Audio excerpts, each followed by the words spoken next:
थोड़ा बदलाव जिंदगी का होना चाहिए।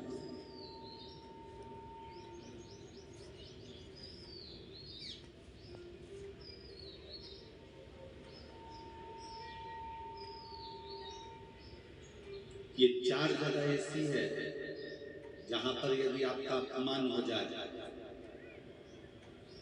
तो समझ लेना कि भगवान की कृपा हुई।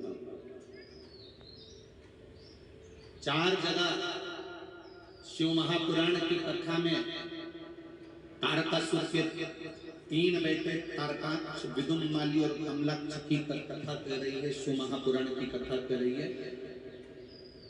शिव महापुराण की कथा जो वेदव्यास जी ने वर्णन करी है, 4 स्थान ऐसे हैं जहां पर यदि आपका अपमान हो जाए तो समझ लेना कि भगवान ने तुम पर कृपा की। 4 स्थान।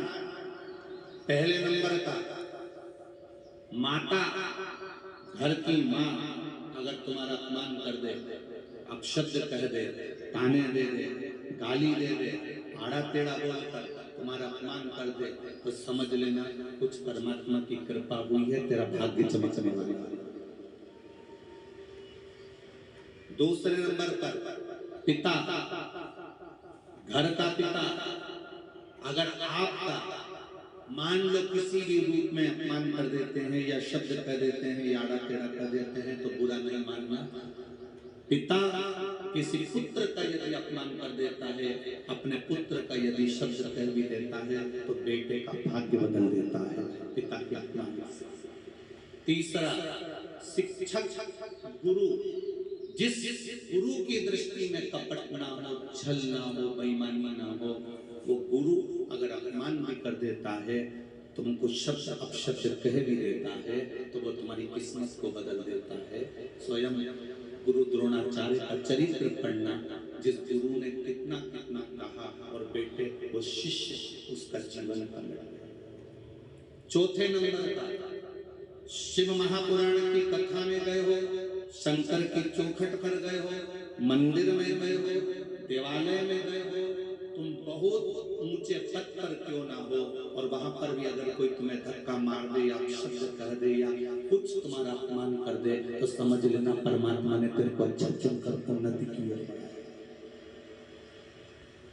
शिव महापुराण में 4 स्थान बताए हैं जहां पर यदि आपका अपमान हो जाए, आप अपशब्द कह दिया जाए, ताने दे दिए जाए, आड़ा टेढ़ा भी कर दिया जाए तो समझ लेना कि कुछ हमारा पुण्य उदय हुआ होगा, इसलिए परमात्मा ने ये लीला रची है। सम्मान दुनिया देती है। सम्मान कौन देता है? जम के बोलो, दुनिया देती है। घर के लोग सम्मान देंगे, परिवार वाले सम्मान देंगे, रिश्तेदार सम्मान देंगे, कुटुंब वाले सम्मान देंगे, समाज वाले सम्मान देंगे। अच्छा काम करोगे तो दुनिया के लोग सम्मान देंगे। सम्मान दुनिया के लोग देते हैं और अपमान मेरा महादेव देता है, खुद जान। क्यों देता है? प्रसंग तुम्हारे भीतर भी एक प्रश्न जागृत होना चाहिए कि महादेव अपमान क्यों देता है, उसका कारण क्या है? क्या कारण?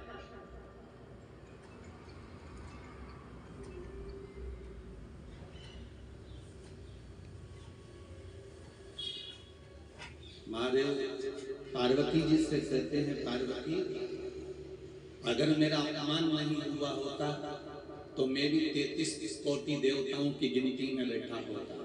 मेरा जगह जगह अपमान हुआ इसलिए मैं देवों का भी देव महादेव बनकर बैठा।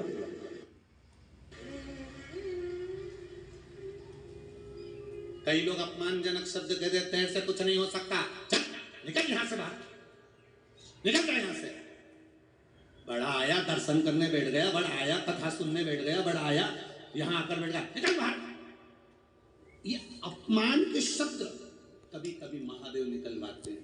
क्यों निकलवाते हैं? जब तेरे भीतर इस अपमान से थोड़ी सी भी ज्वाला जगेगी तो तुझे लगेगा कि अब एक बार मैं भी शिव पुराण की कथा करवाऊंगा, एक बार मैं भी शंकर के मंदिर जाऊंगा। उठा रहा है, प्रकट कर रहा है। अपने 4 स्थान पर अगर शब्द अपशब्द हो जाए, 4 स्थान पर अगर कोई अपमान भी कर दे, माँ भी अपने बेटे को अपशब्द कर दे, पिता अपने बच्चे को अपशब्द कर दे, कोई सदगुरु, तुम्हारा गुरु कोई सदगुरु भी अगर अपशब्द कर दे और तुम्हारा अपमान कर दे, और शिव महापुराण की कथा हो, चाहे मेरे भोलेनाथ मेरे बाबा का धाम हो, उसकी चौखट कोई मंदिर कोई देवालय हो, चलेगा। दुनिया के सताए लोग यहाँ सीने से लगाए,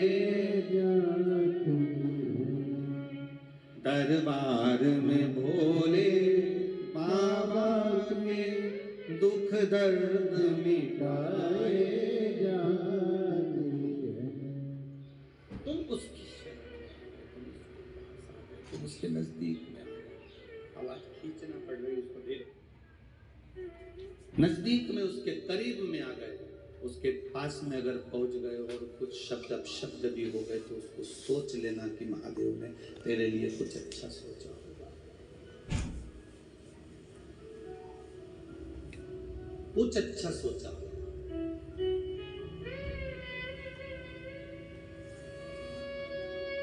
सारी दुनिया में लाइन से दर्शन होते हैं,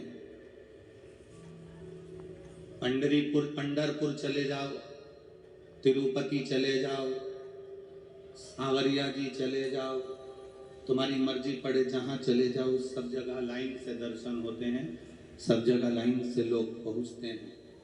एक उज्जैन का महाकाल और एक नाथद्वारा का श्री जी बाबा बिना लाइन के दर्शन देता है, धक्के में निकाल देता है। दोनों से पूछा गया, नाथद्वारा के श्री जी बाबा से भी पूछा गया और उज्जैन के महाकाल से भी पूछा गया कि तुम्हारे दरवाजे पर भक्त दर्शन करने आता है, धक्का खाकर जाता है, आपको बुरा नहीं लगता? देवादिदेव महादेव ने और नाथद्वारा के श्री जी बाबा ने कहा, जो मेरे दरवाजे का धक्का खा लेता है फिर वो दुनिया के धक्के नहीं खा पाता। जो मेरी चौखट का धक्का खा गया, जो मेरे दरवाजे का धक्का खा गया, जो मेरे द्वार का धक्का खा गया, वो दुनिया में फिर कहीं का धक्का नहीं खाता। क्या मिलता है इन माताओं को, क्या मिलता है इन भाइयों को जो पोटला बांध बांध कर कम्बल, चादर, और अब तो और चतुर हो गए, एक चादर एक्स्ट्रा लेकर चलते हैं कि पंडाल में जगह मिल गई तो ठीक, नहीं तो बाहर कहीं तंबू लगाकर अपने ही तंबू में बैठ जाएंगे। क्या मिलता है इनको यहाँ आने पर, क्या प्राप्त होता है शिव महापुराण की कथा में पहुंचने पर? ये जितने बैठे हैं किसी के घर में खाने की कमी नहीं है, ये जितने बैठे हैं किसी के घर में कूलर और पंखे की कमी नहीं है, ये जितने बैठे हैं किसी के घर में राजसी ठाट की कमी नहीं है। सबके घर भोजन है, सबके घर जमीन है, सबका प्लाट है, सबका मकान है, सबकी जमीन जायदाद घर, सबके आभूषण भी है, सबके घर में मोबाइल भी है, एक नहीं तीन तीन चार चार है, सबके घर में सब सुख है। उसके बाद भी पंडाल में पड़े हुए हैं और पड़े रहकर उस महादेव का भजन कीर्तन स्मरण कर रहे हैं, उसकी चौखट का स्मरण।